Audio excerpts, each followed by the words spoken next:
and welcome back to the Passion Stories podcast for the Winter Sports Series, supported by Protect Our Winters UK. I'm your host, Emma Cole, and as always, it is my absolute pleasure to bring you wonderfully passionate people. And this episode is no different. I hope everyone has been loving the Winter Olympics because the Paralympics start on the 6th of March. So mark your calendars, look at the schedule, and go get inspired by some incredible athletes. And if you want to dive into the mindset of a Paralympian, don't forget that last episode we had Danny Aravich on talking all about being a biathlete and cross-country skier. And speaking of passion, I thought I would give a cheeky shout out to another absolutely brilliant podcast called The Toughest Finish Line. Now, this podcast is all about powerful stories of resilience, grit, and transformation, diving into the lives of individuals who face extraordinary challenges but use their experiences as fuel to cross epic sporting finish lines. I'm talking Ironman, I'm talking ultra marathons, I'm talking really long distance triathlons, all of it. It's absolutely incredible, and it's hosted by Jen Dunn, herself a wonderful human and Ironman coach and just all-round legend. So go and check out The Toughest Finish Line. It's on Spotify, Amazon, Apple, YouTube. You know what to do.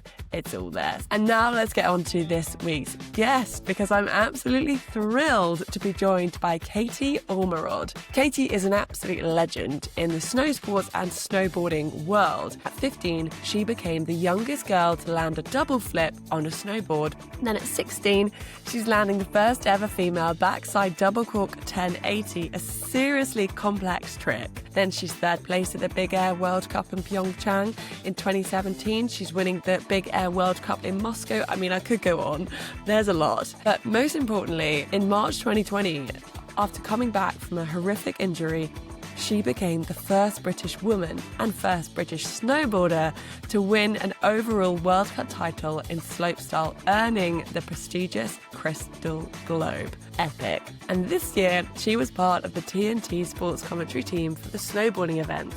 And she's going to dive into all about what it's like being on the other side of the sport, commentating, how she's got such an incredible resilient mindset, and where her love of snowboarding comes from, and so much more. So without further ado, let's welcome to the podcast, Katie Ormerod. Katie, thank you so much for coming on the Passion Stories podcast. You've just been commentating on this year's Olympics. How was it? Thanks for having me. But yeah, it was absolutely amazing doing the commentary for the Olympics. You know, at first I was a bit gutted that I wasn't competing myself, as I was hoping to be doing that. But I'm a big believer in everything happening for a reason. And when I wasn't able to compete, I then got a call saying, would you like to do the commentary? And I was like, yeah, I'd love to. So obviously it was going to be a massive challenge. So I just did as much preparing as I could, so that I could, give the viewers the best possible experience. And yeah, I just absolutely loved it. It was so much fun, like a massive challenge, but in the best way possible. Did anything surprise you seeing the sport from the other side? I think what surprised me the most was it was more like a nice surprise. Like I wasn't envious or jealous that I wasn't there.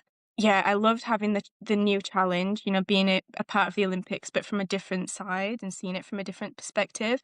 But I also didn't have all the negative things that come with the Olympics. So I didn't have all the pressure and, all the media coming at you if you don't perform as well as they wanted you to perform and all of that side of things. So it was really nice to be a part of the Olympics, but in a really positive way and not have any of the negativity that comes as being an athlete. That's such an interesting perspective, because you got to be part of the Olympics but not have all the performance pressures in that respect. Yeah, exactly. And looking back on not going to the Olympics as an athlete, but getting to commentate, how does it make you feel now? I mean, in a way, I've been to 2 Olympics so far, I qualified for Pyeongchang and then competed in Beijing.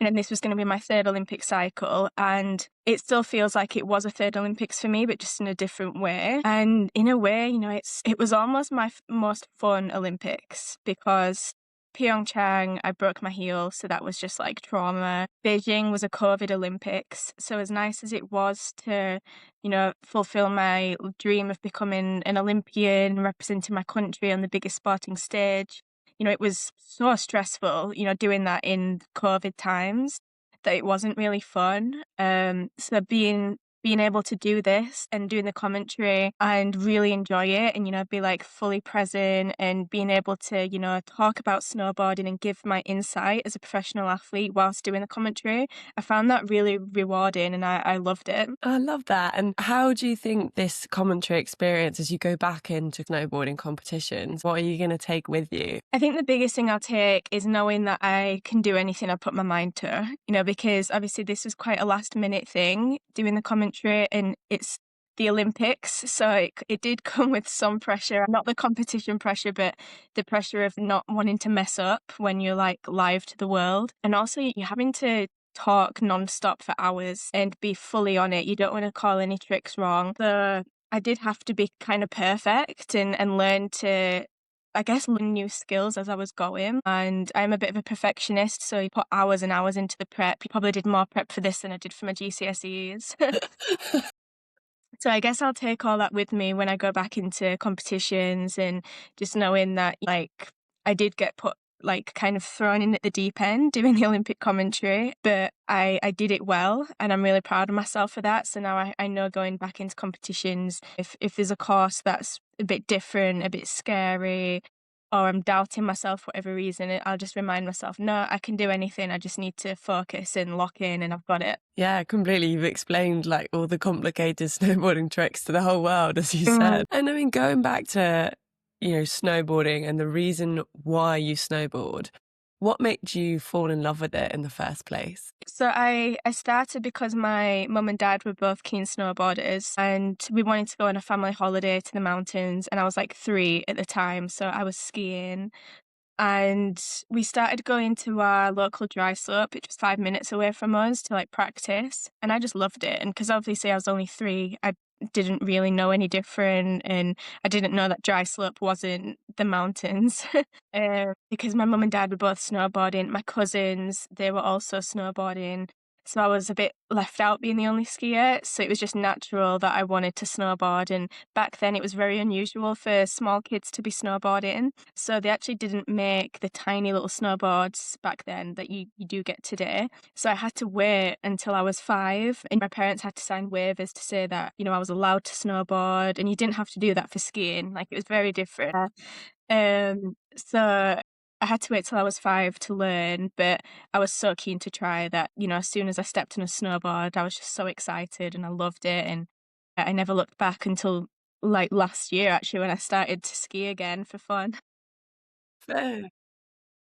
I think I just loved the atmosphere, at the dry slope, because it was just a really tiny dry slope up in Halifax, one lift, one jump. But it was such a good atmosphere there. There were loads of people that went every night. You could go after school under the headlights, and they had music playing. Everyone was like pushing each other to try new tricks, and it was just really fun vibes. And like I said, I didn't really know any different. So like the people that I compete against now, they would have been training in real mountains, and obviously I didn't really have that, but I wouldn't change it for anything, because in a way, I definitely had it hard growing up on dry slope, but it made me, the athlete that I am today. And you've done some absolutely amazing things, like many, many firsts for British snowboarders. When was the moment that you were like, yeah, this is my career? I'd say it was probably at the British Championships when I was maybe I was 11 years old, and I hit the big kicker for the first time. It was in Lark, Switzerland. And my older cousin, Jamie, he was hitting the jump and he was like, oh, do you want to hit it as well? And I was like, yeah. And,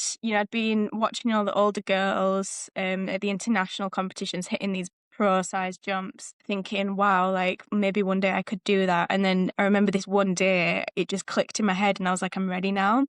And I went for it and it went really well. And then I did a backside 720 on it and ended up winning the British Champs. And it was yeah, the most amazing feeling. And I remember thinking, wow, if I can do that in like a World Cup, then I could actually do okay. And that was the first time it kind of clicked for me that I could maybe make it professionally. That's so cool. And what made you go into the kind of the big air and the slope style side of snowboarding? I think it was just natural because of growing up at Halifax where there was a jump. It was like the main thing there at the dry slope really was the jumps. I guess if there was like a border cross course or like it was just alpine, I'd have probably got into that. But it was just natural that, it was all about the facilities and what I had access to. So yeah, because I had access to a jump, and then once the snow dome opened half an hour away from me, that was more for rails. So they had a lot of rails. So it was mainly because of what I had access to. It wasn't like a choice, like, oh, I really want to get into slope style. It was more that, yeah, the rails and the jumps were available to me. So I just started doing it and got good.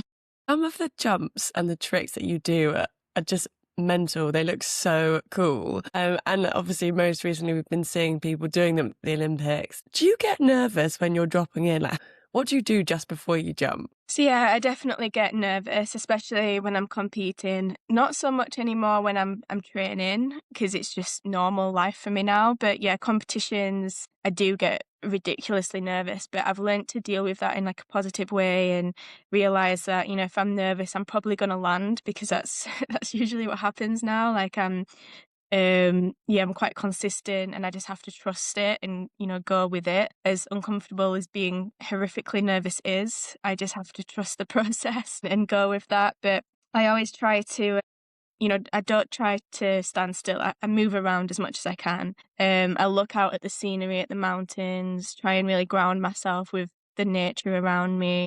And before dropping in, I like to like squat down and touch the snow and just to become more grounded and like take some deep breaths, and then I feel like I'm ready to drop in. I love that. And what's your favourite trick? And please, will you describe it to us? I'd say my favourite trick would actually be just something quite simple, like a frontside underflip. It's one of my newer tricks. Like I never did frontside spins growing up, so it was quite hard for me to learn as an adult to spin frontside.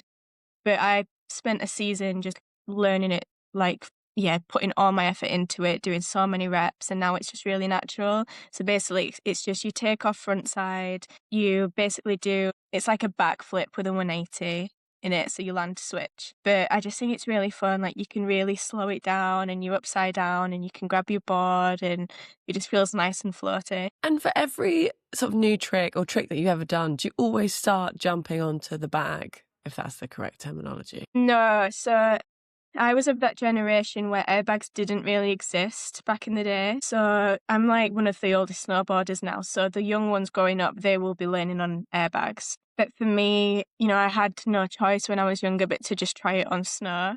And if it didn't work out, then I just had to deal with the consequences of that. When I was 16, I went to America and they had a facility there called Woodward. And it was kind of like a gymnastics facility, but with like a freestyle element. And they had like a ramp going into a foam pit. So that's the first time that I had like access to something safe. And my coach actually spent a lot of time with me there and he taught me how to do a backside double cork 1080. And because of that, I was able to then take it to snow. And then I became the first woman in the world to land that trick. So that was like a really, big deal for me. But before that, I didn't really have any other option but to just try it. Oh my God, that is mental. Yeah. And I guess like linked to that, the way that you manage fear, has that evolved since you were first on this, I guess, on the snowboard at 5 or 10? Yeah, it has changed. I'd say if anything, it's more there now than it was back in the day. When I was younger, I didn't have any fear. I was completely fearless. I was really competitive with myself and I just wanted to push myself constantly and I didn't really think about the consequences. But as a result of that, I ended up having a few injuries. And then after, I guess, every injury, I got a bit more scared because then I was aware of what can happen. And up until, I'd say, I was 20 years old, I was still, I'd had quite a few injuries, but they never bothered me because I have quite a high pain tolerance. So I was like, oh, it's just a broken wrist, it'll heal, it's fine. And it was more just an inconvenience rather than it's something that scared me. But then at the 2018 Olympics, and I broke my heel, that's the first time that I was really terrified because I'd never felt pain like it. It was horrific. And I think after that, I came back because I still wanted to snowboard, but there was definitely that element of fear, and not so much knowing that I couldn't get hurt, but knowing that I could feel pain and what real pain feels like, and that really scared me. So it was kind of trying to, navigate that and try and forget about it, because I'm a believer in, like, if you're constantly thinking about getting hurt, you're going to get hurt. So I kind of had to really work on forgetting about that side of things and focusing on landing my tricks. And I did. I got through it, but there are definitely times when I go to a slopestyle course and I don't think it's safe anymore. And, back in the day when I was 18, I would have just done it. I would have just been like, well, it's just one of those things. It's not safe, but I'll hit it anyway. Whereas now my risk factor's gone up. My health and safety awareness has gone up. So if I see a feature that doesn't look safe, I just won't hit it now. I'll be like, you know what? It's just a competition. My health comes first, and I do look at things differently now. And a lot of the times, the features that I look at and think are dangerous, people end up getting seriously hurt on. So I think they need to stop building dangerous features, really. But yeah. What would be an example of a dangerous feature? So, for example, the feature that I broke my heel on at the Olympics, it was a really high flat rail, but they'd built the landing. They'd basically cut the landing out so that you had to gap to a proper landing. And if you came up short or if you slipped off early, you were just going to hit basically a wall of ice from a really big height. And apparently the night before I got hurt, they had a meeting with all the coaches to discuss this feature and say that it didn't seem very safe, and that maybe they could, roll out the knuckle a bit so that if someone did slip off early, it wasn't going to, end the career. And then half the coaches agreed, half of them said, well, no, it's the Olympics, it should be dangerous. And that really frustrates me, because it should never be dangerous just because it's the Olympics. So they kept it the same. And then, first run of the next day, I was the person that slipped off and got hurt. Yeah, there's some features like that could be made safer, but that they make them dangerous because it looks better. Since your injury, has there been any improvement in safety? No, I'd say no. I'd think that they would change things for the better. I'd say, jumps, since back in the day, they've made safer. I think they've realised that you don't have to build jumps that are ridiculously big and with sharp knuckles anymore. You can have a nice rolled knuckle. You can make it safe, but there's still a lot of rail features that they build a bit, unnecessarily dangerous. Even just a couple of years ago at competitions, they were still doing that. And I think a lot of it is the aesthetics. They want it to look cool when it's, being shown to the world. But I think realistically, it doesn't have to look cool. It's going to look good regardless, because the athletes are going to make it look good. Yeah, that's great. And how long did it take for you to recover from fracturing your heel? Oh, gosh. I think it was about 18 months to 2 years in total. And it was a really, really long process. I had to have 7 surgeries. A lot of stays in hospital. And it was very nearly career ending. And at one point, after multiple surgeries, I still couldn't walk properly, and I was in so much pain. And I just thought, well, this might be it for snowboarding, and it was awful because I was only 20, and I thought that was still the start of my career. But I just had to remain resilient, and it was definitely difficult to do that. But I just had to trust the process and think, one day I won't be in pain anymore. And it was hard to believe that, as much as I was really trying to, because I was in so much pain. But I just really had to stay as positive as possible, even in the hard times. And, eventually I got there. And then you went on and won a World Cup title post heel fracture. Yeah. So that was, to this day, that my most proudest achievement. I was really excited about that. So I came back, and I think because I'd just been, constantly daydreaming about snowboarding. So although I couldn't, physically train, I was training in my head, and that really worked for me. So by the time I came back on snow, my tricks had actually changed for the better, which was really bizarre. Like I didn't even know that was possible, but it just somehow changed. Like I'd been struggling with my grabs before, and then I came back, and because I'd been thinking about doing like my sevens the way that I wanted to do it in my head, it just automatically happened on snow. And because of that, my points started increasing, my confidence started increasing, and I was just having fun with it. There was no pressure on me because it was my comeback season.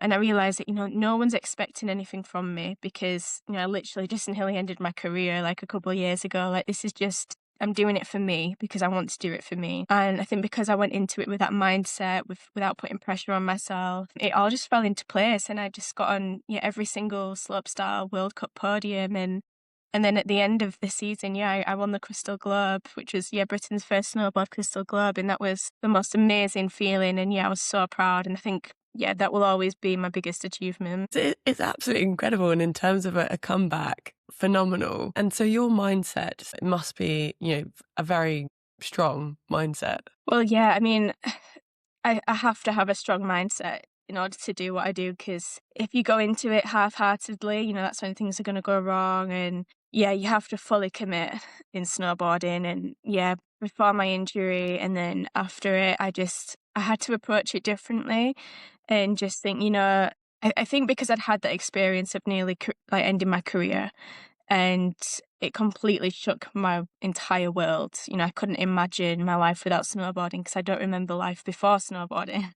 And it really made me view things differently and think like, okay, I can still do this, but I do have to like assess things a bit differently, like the risk factors and things. But my mindset had to be completely like on it at all times, like really strong. And I had to really trust my mind as well. Like in those instances where if I didn't feel safe, I had to just like take a step back and just be like, you know what, I'm going to have to sit this one out so that I can do the next one. Yeah, fair.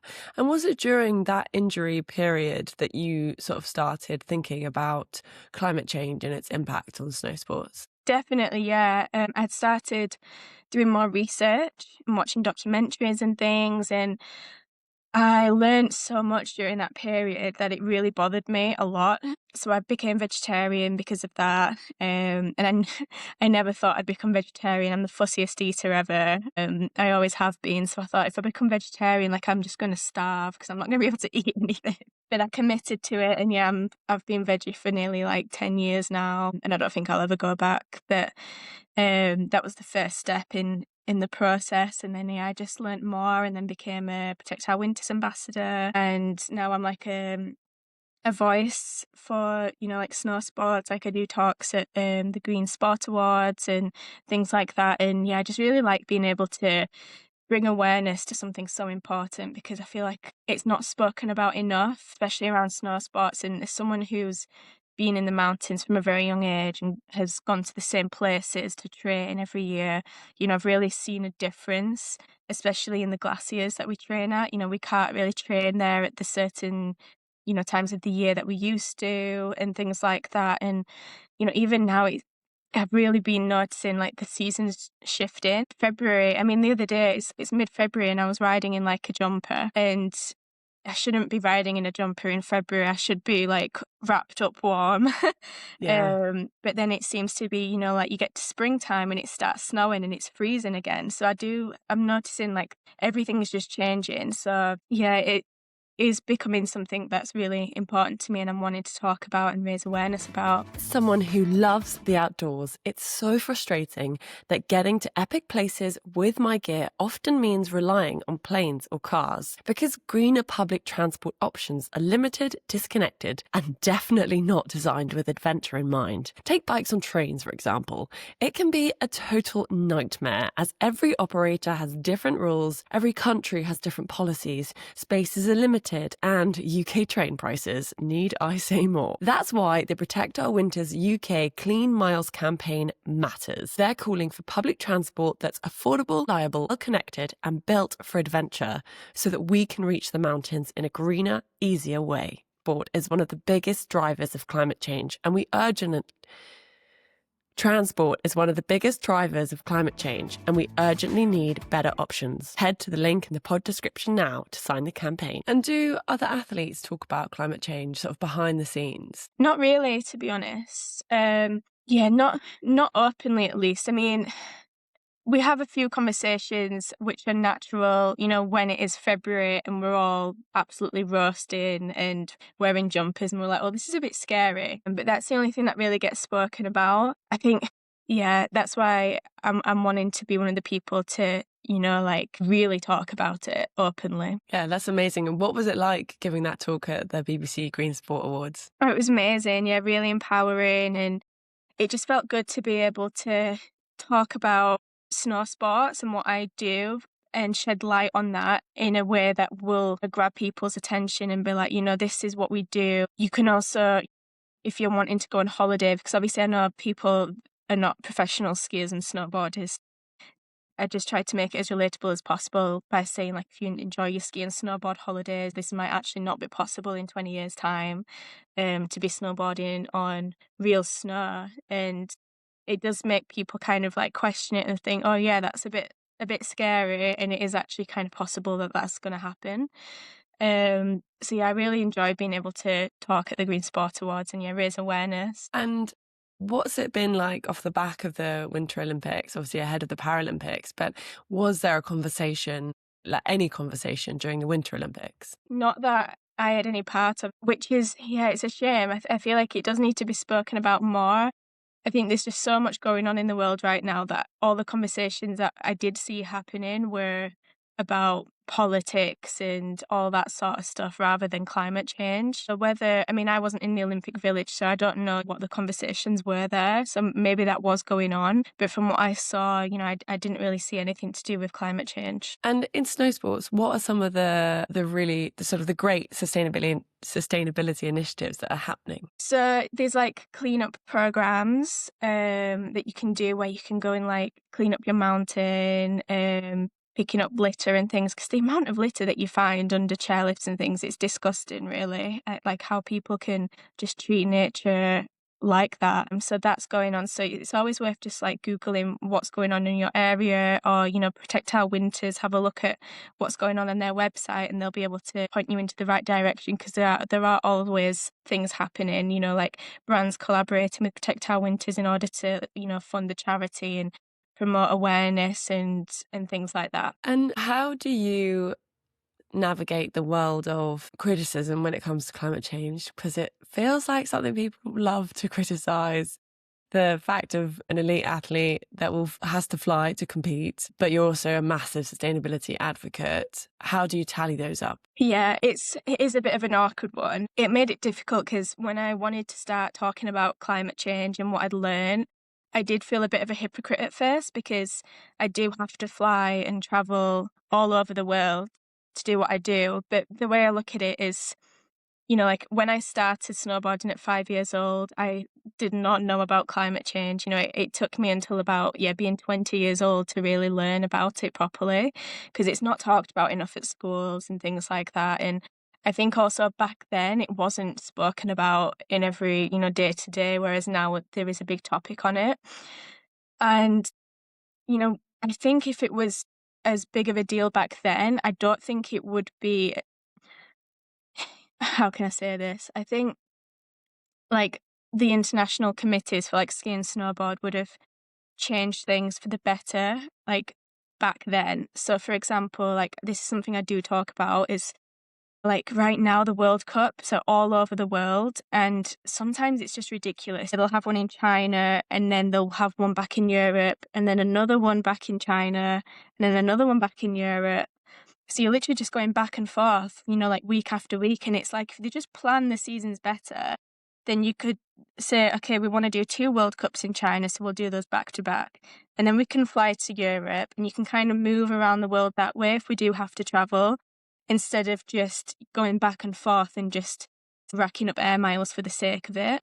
So that's what frustrates me the most. And I feel like if this was happening 20 years ago, maybe these organisations would have noticed and tried to plan these things better. But I think there's still time to change that. But in terms of, me dealing with the media and stuff, it's just one of those things, it is my job now, professional snowboarder. And I became that before I knew about the impacts of climate change and things. And I can't just stop working because, I need to make a living and things. And it's just one of those unfortunate things that travel comes with it. And now that I'm older, I try and limit the travel as much as I can, not just for the climate change, but also for myself, and this is what we talk about as athletes. We don't want to be traveling so much because it's really hard on your body with the jet lag and everything, as well as the climate change. Sometimes it's just unavoidable, especially if you are wanting to compete at the Olympics. You have to, Yeah. it would either be sacrificing, going to the Olympics to not travel. So I think ultimately the pressure needs to be put on, the bigger organizations and things like that, the bigger companies and prime ministers, presidents, all that sort of stuff, because there's only so much you as an individual can do. Yeah, completely. Moving forward, looking into the rest of this year, what have you got going on? So the season's nearly over, to be honest, which is crazy because it feels like it's only just begun. So I'm just going to keep snowboarding, just keep training until the season ends. And then I'm getting married this summer, which that's a nice... Congratulations! Yeah, thank you. So yeah, that'll be really exciting and yeah, fun. Yeah, other than that, I don't really have any plans. That's how my years kind of go. I have my winter season and then it's all about what happens next winter season. And then the in-between periods, I kind of just go with the flow, do gym work, training. Yeah, it's always, the off seasons are always a bit weird because I'm like, what do I do with myself? Seasons are more for, having a bit of chill time, training in the gym, that sort of stuff. And have you got any big goals lined up for over the next couple of years, or are you just having fun and see where it goes? I think right now I'm just going to see where it goes. Obviously, I didn't make it to compete at the Olympics this time. I still feel like there's so much more in me to give, and I'd love to give it my all again.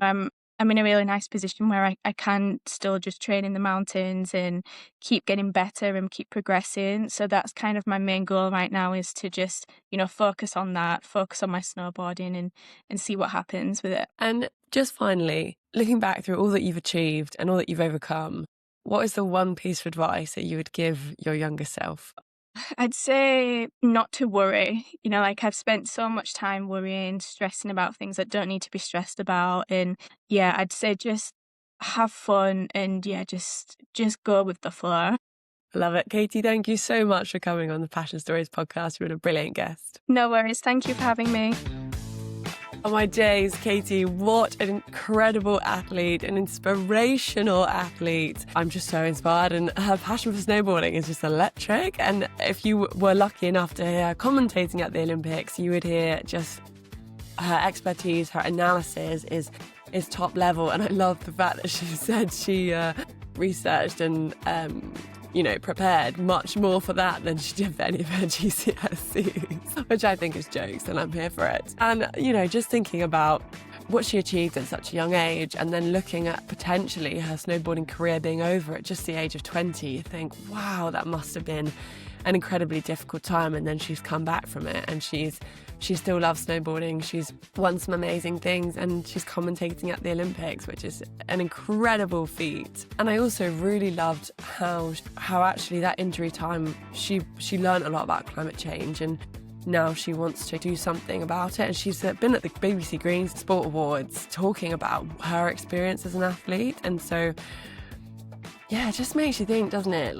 Sometimes I think we just see an athlete for their sporting prowess, but Katie is a prime example of an incredibly talented woman. And she's not just a snowboarder, she's a commentator, she's a sports presenter, she's a climate change advocate, she's a Protect Our Winters UK ambassador. And yeah, what a human. And I think just shows that you start off life doing one thing, and it can take you down so many different avenues if you've got the mindset of it happens for a reason and I'm going to go with the flow. As she says, she's going with the flow, she's seeing what happens. And so yeah, thank you so much, Katie.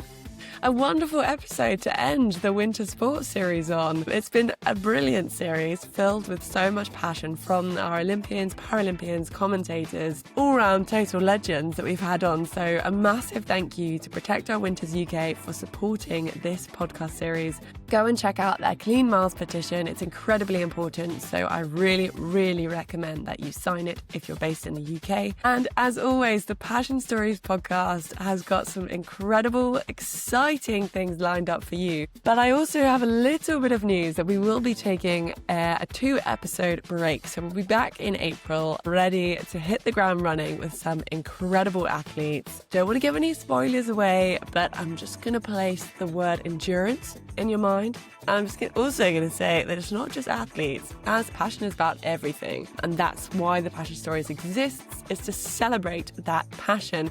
So whether it's in sport, whether it's in the creative industries, whether it's in anything at all, you know, we're going to talk about it and we're going to celebrate it. So go and check out the rest of the Winter Sports series and the rest of the Passion Stories podcast, and we'll be back in about a month and we can't wait. Thanks to Tune Tank for the tunes.